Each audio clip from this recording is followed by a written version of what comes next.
The blood-red sun was sinking behind the jagged peaks of the Sangre de Cristo Mountains when Lucas Zimmerman first rode into the dusty town of Redemption, New Mexico Territory, in the summer of 1879.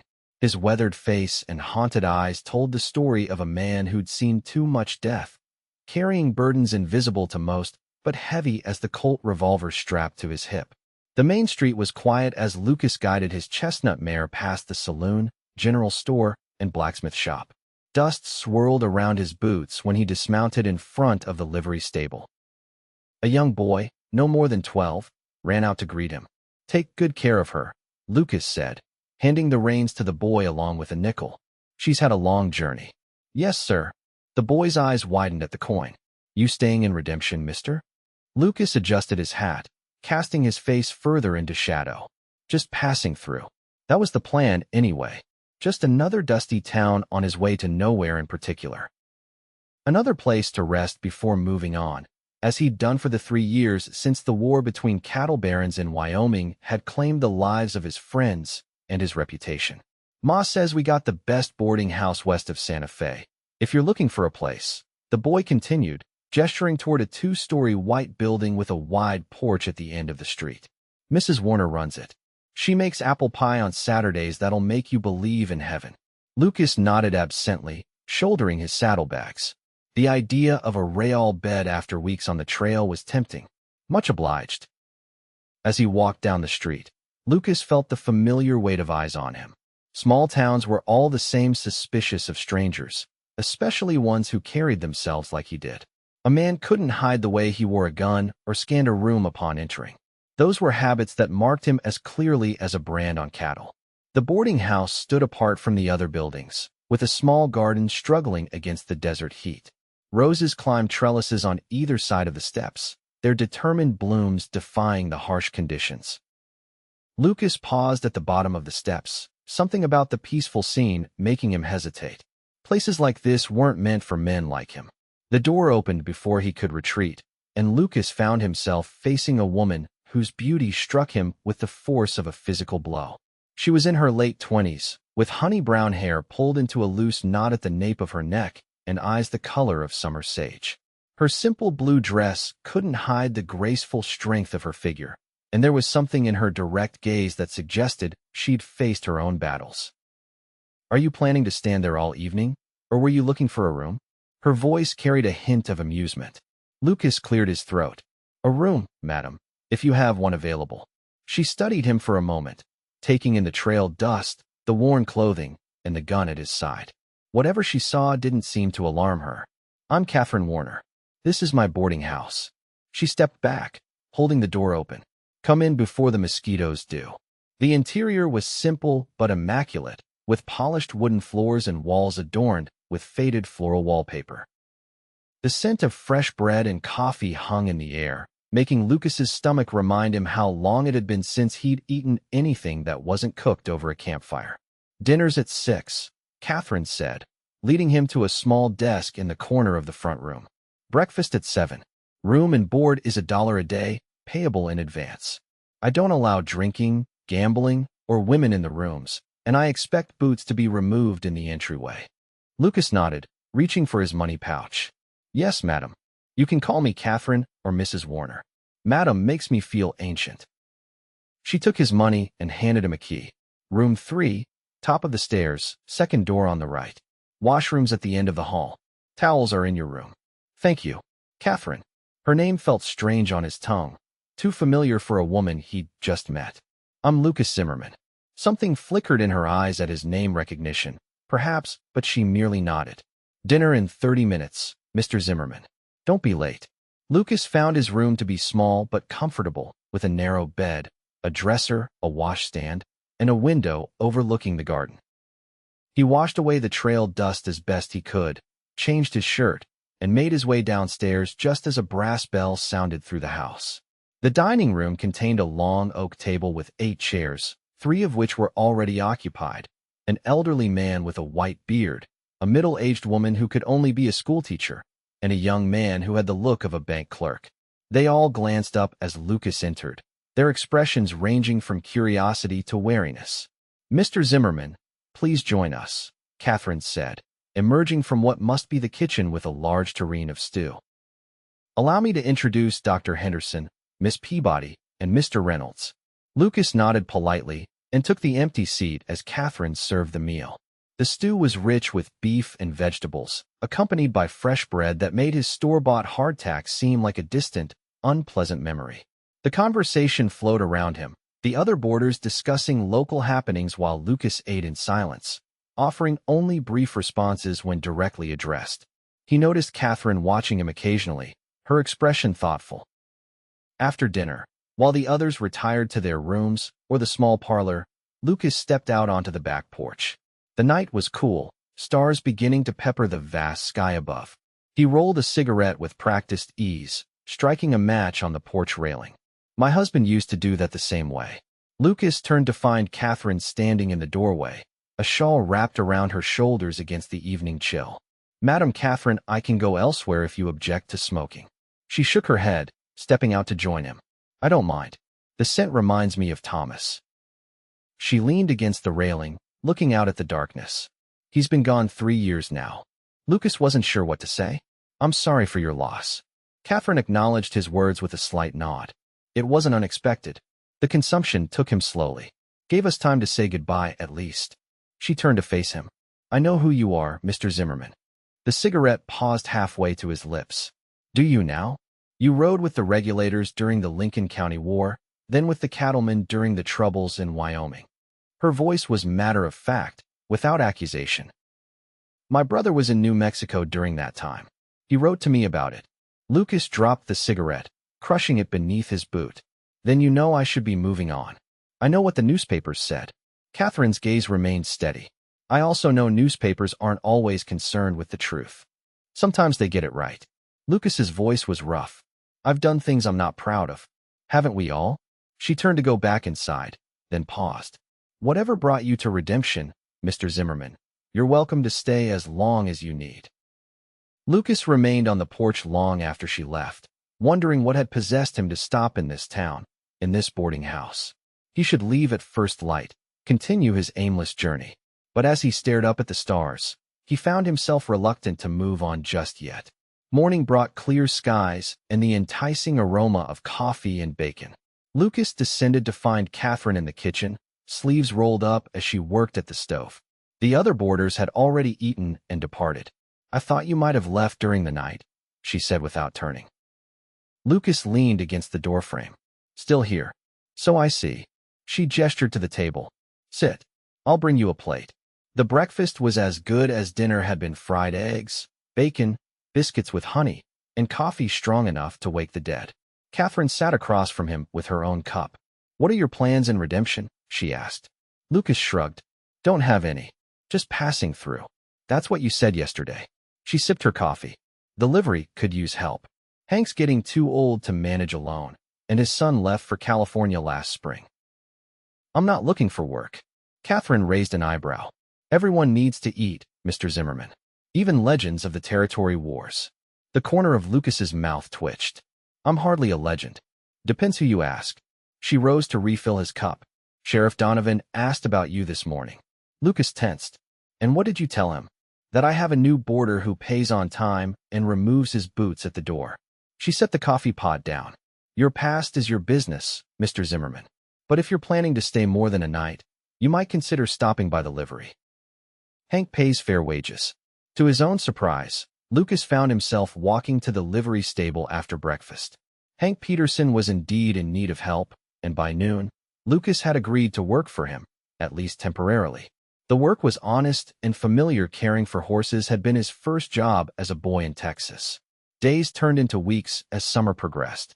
Lucas settled into a routine, working at the livery during the day and returning to the boarding house in the evening. The other boarders gradually accepted his presence, though conversations often stilled when he entered a room. Only Catherine treated him with consistent warmth, and Lucas found himself looking forward to their conversations on the porch after dinner. He learned that she had come west as a bride at 18, following her husband's dream of building a new life away from their native Boston. Thomas Warner had been a schoolteacher with delicate health, hoping the dry climate would improve his condition. They'd opened the boarding house together, but his illness had worsened despite their hopes. He wanted me to sell the place and go back east after he died, Catherine told Lucas one evening. But this is home now. I couldn't leave. It's a good place, Lucas agreed. You've made something special here. Catherine smiled, the expression lighting her face in a way that made Lucas's heart beat faster. What about you? Any place that feels like home? Lucas looked away. Not anymore. The unspoken question hung between them, but Catherine didn't press. That was one of the things he appreciated about her. She never demanded more than he was ready to give. As August heat shimmered over the town, Lucas found himself sharing more of his own story.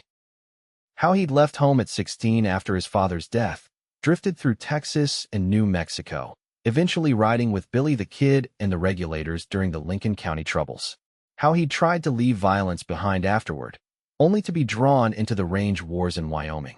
3 men died because they trusted me, he confessed one night, the darkness making it easier to speak of things he'd kept buried. I led them into an ambush I should have seen coming. Catherine's hand found his in the darkness. You survived.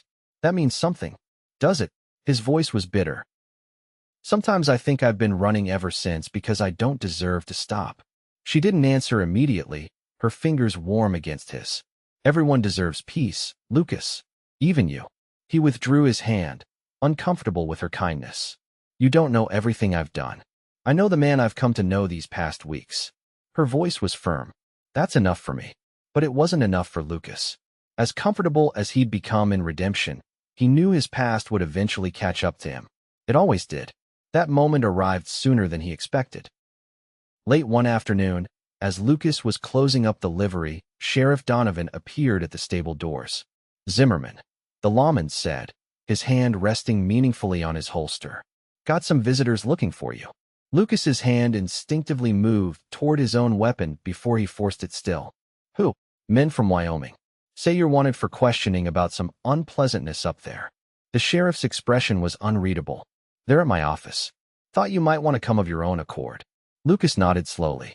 Let me finish here. 5 minutes, Donovan said. Then I come back, and it won't be so friendly. As the sheriff walked away, Lucas quickly considered his options. He could saddle up and be gone before anyone could stop him. He knew the territory, could lose himself in the mountains, or head south into Mexico. It would mean leaving everything behind, the life he'd begun to build, the people who had started to accept him. Catherine. The thought of her stopped him cold. In the weeks since he'd arrived in redemption, something had grown between them, unspoken but undeniable. Lucas had tried to ignore it, telling himself a woman like Catherine deserved better than a man with his history. Yet he couldn't deny the way his heart lifted when she smiled at him, or how their evening conversations had become the center of his days. With a muttered curse, Lucas locked up the stable and walked toward the sheriff's office. Running wouldn't solve anything. It never had. 3 men waited with Donovan, 2 he recognized as hired guns from the Cattlemen's Association, the third a marshal from Wyoming Territory. Their expressions hardened when he entered. Zimmerman, the marshal said, been looking for you for some time. Lucas stood straight, hands visible at his sides. What do you want, Marshal? Information about the Powder River incident. 3 men dead, another wounded. You were there. I was. Lucas met the man's gaze steadily. I didn't kill them. Maybe not by your own hand. But you led them there, knowing what waited. The marshal's voice was cold. That makes you responsible in my book. Lucas shook his head. I didn't know. I was set up, same as they were. Convenient story. Got any proof? Just my word. One of the gunmen snorted derisively. The marshal sighed. I've got papers requesting your extradition to Wyoming for questioning. Sheriff Donovan has kindly agreed to hold you until arrangements can be made. Donovan had the grace to look uncomfortable. It's legal, Zimmerman. I checked the papers. Lucas nodded, resigned. I understand. Your gun, please, the marshal said, extending his hand. Lucas slowly removed his revolver, handing it over. As Donovan led him to the cell in the back, he caught a glimpse through the window of Catherine standing across the street, her face pale in the fading light. The night passed slowly. Lucas sat on the hard cot, listening to the muted sounds of the town settling into evening. Donovan had left a deputy on duty, a young man who kept glancing nervously at Lucas as if expecting him to transform into some kind of monster. Near midnight, The front door opened. Lucas heard Catherine's voice, low and determined, followed by the deputy's uncertain responses.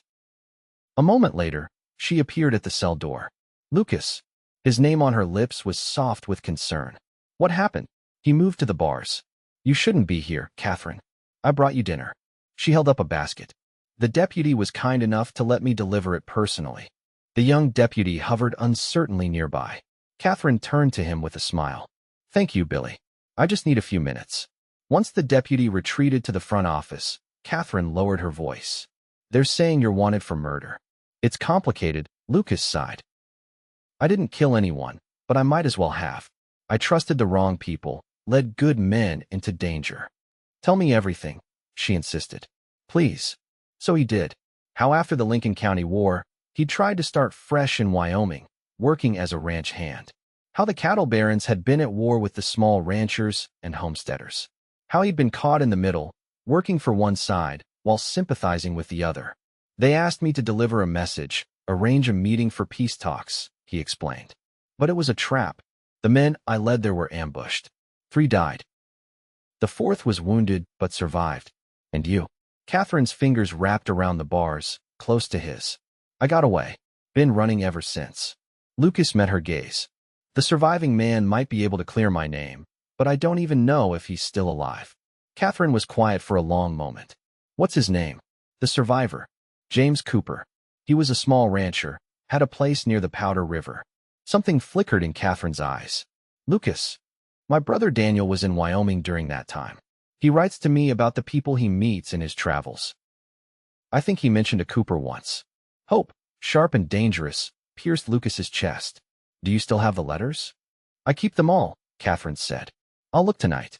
The deputy returned, clearing his throat. Mrs. Warner, I need to lock up now. Catherine nodded, reluctantly stepping back. I'll return tomorrow, Lucas. After she left, Lucas paced the small cell, a flicker of hope warring with the certainty that his luck had run out long ago. Morning brought Catherine back, her face alight with purpose. She spoke briefly with the deputy before approaching Lucas's cell. I found it, she whispered. The letter from 2 years ago. Daniel met Cooper in Denver.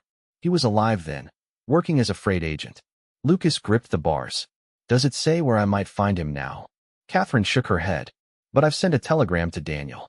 He's in Santa Fe now, working for the territorial government. If anyone can help locate Cooper, it's him. For the first time in years, Lucas felt something like hope. Thank you, Catherine. She reached through the bars to touch his face, a gesture so tender it made his chest ache. I'm not letting them take you, Lucas. Not without a fight. The marshal and his companions returned that afternoon, announcing they'd arranged for transport to Wyoming the following morning. Lucas listened to their plans with outward calm, though inside his mind raced with possibilities. If Cooper could be found, if he would testify to what really happened. Mrs. Warner's been asking questions all over town, the deputy told Donovan that evening, unaware that Lucas could hear from his cell. She sent telegrams to Santa Fe and Denver, too. Donovan sighed. She's wasting her time. Zimmerman's going back to Wyoming, one way or another. You think he's guilty, Sheriff? The deputy asked. Doesn't matter what I think. We've got legal papers, and that's that. The night passed slowly.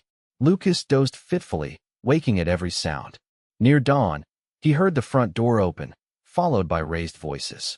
He recognized Catherine's among them, and another male, unfamiliar, arguing forcefully. The cell door opened, revealing Sheriff Donovan, Catherine, and a well-dressed man Lucas didn't recognize. Zimmerman, Donovan said gruffly. Seems you've got friends in high places. This is Mr. Daniel Williams, Deputy Territorial Secretary for New Mexico. The man stepped forward, extending his hand through the cell bars. Mr. Zimmerman, my sister speaks highly of you. Lucas shook his hand, glancing at Catherine in confusion. Her eyes shone with triumph. Daniel arrived on the midnight train, she explained, and he brought someone with him. A fourth figure appeared in the doorway, a man with a weathered face and a pronounced limp. Lucas's breath caught. Cooper. James Cooper nodded, his expression solemn. Zimmerman. Been a long time. Mr. Cooper has provided a sworn affidavit regarding the events at Powder River, Daniel explained, producing an official-looking document. He confirms that you were unaware of the ambush and, in fact, attempted to help the wounded afterward, at great personal risk. Donovan reviewed the papers, his expression shifting from skepticism to resignation. These seem in order. The marshal from Wyoming won't be happy. The marshal from Wyoming can take it up with the territorial governor, Daniel said smoothly. Mr. Zimmerman is now under New Mexico's protection as a witness, not a suspect. As the legal details were sorted out, Lucas found himself standing outside the jail in the early morning light, still trying to process his sudden change in fortune. Catherine stood beside him, her hand slipped into his. "How did you manage all this?" he asked, incredulous. She smiled. "Daniel has connections. When I telegraphed him about your situation, he remembered Cooper from his time in Denver. It took some doing to track him down, but Daniel has resources I don't." Cooper approached, leaning heavily on a walking stick. "Didn't expect to see you again, Zimmerman." "Likewise," Lucas said. "I thought you were dead." "Nearly was." Cooper's expression was grim. "Took me months to recover. By then, you were long gone, and the story being told was that you'd led us into that trap deliberately." "I never," Cooper held up a hand. "I know that now. Didn't at first, I'll admit. But as time passed and I learned more about who was really behind it all, I realized you'd been used just like the rest of us." "Why come forward now?" Lucas asked. "Man deserves a chance to clear his name," Cooper said simply. "Besides, I've been carrying this story too long. Time to set it down." After Cooper left with Daniel to complete the necessary legal formalities, Lucas and Catherine walked slowly back toward the boarding house. The town was just beginning to wake, shopkeepers opening their doors, the smell of fresh bread drifting from the bakery. "I don't know how to thank you," Lucas said at last. Catherine stopped, turning to face him. "You don't need to thank me, Lucas. I did it because—" She hesitated, color rising in her cheeks. Because I couldn't bear to see you leave," she admitted. "These past months, having you here, I've felt alive again in a way I haven't since Thomas died." Lucas struggled to find words adequate for the moment. "Catherine, I don't deserve someone like you. The things I've done." "Stop." She laid a finger against his lips. "I know who you are, Lucas Zimmerman. A man who's made mistakes, yes, who's carried guilt and regret, but also a man of honor, of kindness. A man worth knowing, worth loving." Lucas shook his head. "I ain't worth loving, Catherine. Not by someone like you." Her eyes softened, and she reached up to touch his face. "They think you are," she said, gesturing toward the jail where Cooper and her brother were still talking with Donovan. "And so do I." Something broke open inside Lucas, then a wall he'd built years ago, crumbling under the weight of her certainty. Before he could second-guess himself, he pulled her close, his lips finding hers in a kiss that spoke all the words he couldn't say. When they finally parted, Catherine's eyes were bright with unshed tears. "Stay in redemption, Lucas. Not just passing through. Stay." He looked around at the town, seeing it with new eyes, not as a temporary refuge but as a possible home. "You sure that's what you want?" "I've never been more certain of anything," she replied. "Then I'll stay," he promised. "For as long as you'll have me." In the months that followed, Lucas's past gradually ceased to define him. The charges in Wyoming were formally dropped, thanks to Cooper's testimony and Daniel's influence. Hank Peterson offered to sell Lucas the livery stable when his rheumatism became too severe to continue working, and Lucas found unexpected satisfaction in building the business. Catherine's boarding house continued to thrive, though she eventually converted 2 of the rooms into a private apartment for herself and Lucas after their wedding the following spring. The ceremony was small but joyful, with Daniel returning from Santa Fe to give his sister away and the entire town turning out to celebrate. Life wasn't perfect. Lucas still woke sometimes from nightmares of gunfire and betrayal, and Catherine had days when grief for her first husband resurfaced unexpectedly. But they faced these challenges together, finding strength in their shared understanding of loss and redemption. 5 years after Lucas first rode into redemption, the Zimmermans welcomed a daughter they named Hope, followed 2 years later by a son, Thomas. Their home became known throughout the territory for its hospitality, with Lucas teaching their children to ride and Catherine continuing to make the best apple pie west of Santa Fe. On quiet evenings, they still sat together on the porch where they'd first truly spoken, watching the sunset paint the mountains in shades of fire and gold. Sometimes they talked about the paths that had brought them together against all odds. More often, they spoke of the future they were building, one day at a time, in a town that had lived up to its name. For Lucas Zimmerman, who had spent years believing he didn't deserve peace or love, redemption had become more than a place on a map. It had become the truth of his life, embodied in the woman who had seen worth in him when he couldn't see it himself, and who had taught him that the past need not determine the future. And on their 20th anniversary, when Catherine presented him with a framed needlepoint of the words they'd exchanged that morning outside the jail, "I ain't worth loving. They think you are, and so do I," Lucas finally believed them completely. Not just because she said so, but because he had spent 2 decades proving her right, living a life worthy of the love she had offered when he needed it most.